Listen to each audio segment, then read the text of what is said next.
Hey, what's going on, guys? I'm going to talk to you today about World War I, and I'm going to talk to you about how the United States saved Western Europe in World War I, and I'm particularly talking about France and the UK.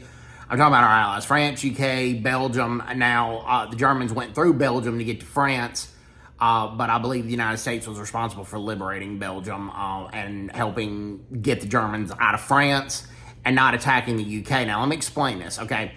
Yes, France and the UK fought very valiantly in World War I, and the Germans paid for every square inch they gained due to that. Not also to the Belgian soldiers and the Belgian guerrilla fighters, not to take anything away from them.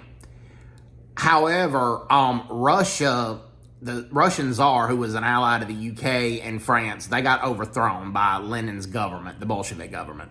And Lenin's government declared neutrality in the war and pulled the soldiers out. Well, so after that happened, the German soldiers who were invading Russia moved to the west, and there were a lot of reinforcements coming in. Well, when the USA came in, particularly at St. Mihiel, they were able to start driving a lot of the Germans back out of France, particularly in 1917 under General John J. Pershing. And Eddie Rickenbacker shot down several German planes. Also, the Harlem Hellfighters, who were attached to a French unit, were some of the best fighters in World War I, African-American fighters from Harlem. And they really helped France's army out as well. It's not to take away what the French and the British did. But once the Americans came, the U.S. soldiers were called doughboys. And this is noted in diaries as well. They were treated real well by the French public. And they were admired by the French public. But as far as the UK and the French soldiers, a lot of them resented the U.S. coming late in the war. They resented the U.S. not bearing the brunt of it 1914, 1915, 1916. So a lot of U.S. soldiers had felt like that the UK and the French militaries didn't appreciate them.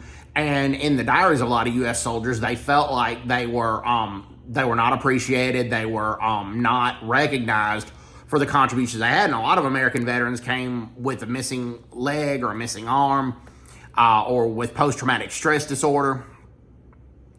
But America did save the UK and France there. It's not well admitted to this day, even though the UK and France are strong allies to the United States.